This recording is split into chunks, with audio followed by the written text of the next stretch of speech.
Hi, I'm Shelly Stokes with Cedar Canyon Textiles, and I want to show you how to make stenciled images on fabric using artist paint stick colors. The first thing I want to do is put down a grip and grip mat, and this is a silicone mat. It's a very sticky surface, and what that does is it keeps my fabric from moving around while I'm painting. The second thing that I want to do is to take my stencil and position it on my fabric. Now I have two options for keeping my stencils in place. One is to put a piece of masking tape down on one side, and what this does is it allows me to peek underneath and see how it's going as I'm working.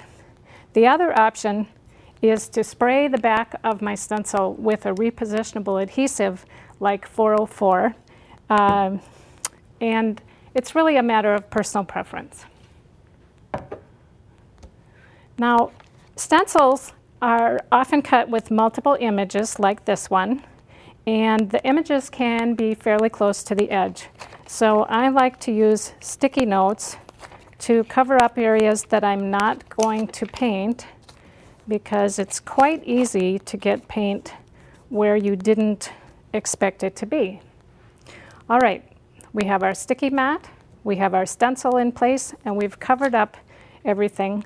So let's talk about paints and brushes. These are oil paints in a crayon form, and when you're not using them, a film forms over the outside. So the first thing that we have to do is to take and remove that film so that we get to the soft paint underneath. I like to hold on tight with a paper towel and twist, and that will remove the film from the outside. And I'll do that with both colors to make sure that these are ready. Okay. Now that our paint is ready, let's talk just a moment about brushes. We have two types of stencil brushes, and they have two very different purposes. The long bristle brush is very soft comparatively, and if you're working with big stencils in large areas and you don't want brush marks, the long bristle brushes are very helpful. The other brushes that we have shorter, denser bristles, and these are good for getting opaque, quick coverage with your paint. So always use the right brush for the right job. So let's actually do some painting here. I'm going to put my paint on a palette surface, and I will put both colors down here. And it's okay if they start to mix together. I'm going to start with the yellow, and then we'll blend over to the purple and see what happens. Now, with liquid paints, we would stipple, but these paints are very dry. So what I'm going to do is actually scrub this paint into the fabric. Because if I try to do the stippling thing, we're going to be here for a long, long time.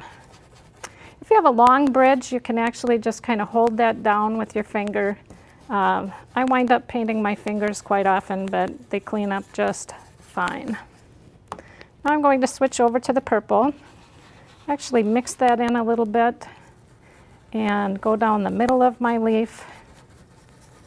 And you'll see that when you mix purple and yellow, you actually get kind of an interesting brown color.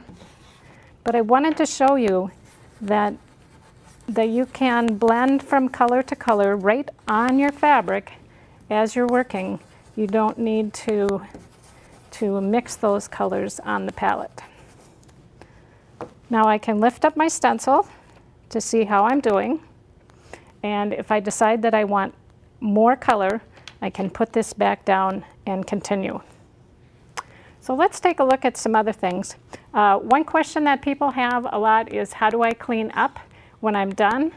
You can use the Cedar Canyon brush soap. This is great for cleaning your brushes and your hands. And I want to show you some of the stencils from our new collection. I've got two of the sets here. This set is the ginkgos, and here we have the birch leaves. Now what we've done is to give you a very large quilt block size image, various other sizes, and then a nice little border print. Now here are some projects that were done using stencils. I have a couple of little bags that were made with pre-cut stencils. And then this bag was made by a friend of mine. And what she did is she cut her stencils from freezer paper because she wanted something that would fit specifically into this space on her bag and to coordinate with the print for the bag. And the last bag that I want to show you is actually made from stenciled fabric, and that was also done with freezer paper. So there you have our tips for stenciling with paint stick color on fabric.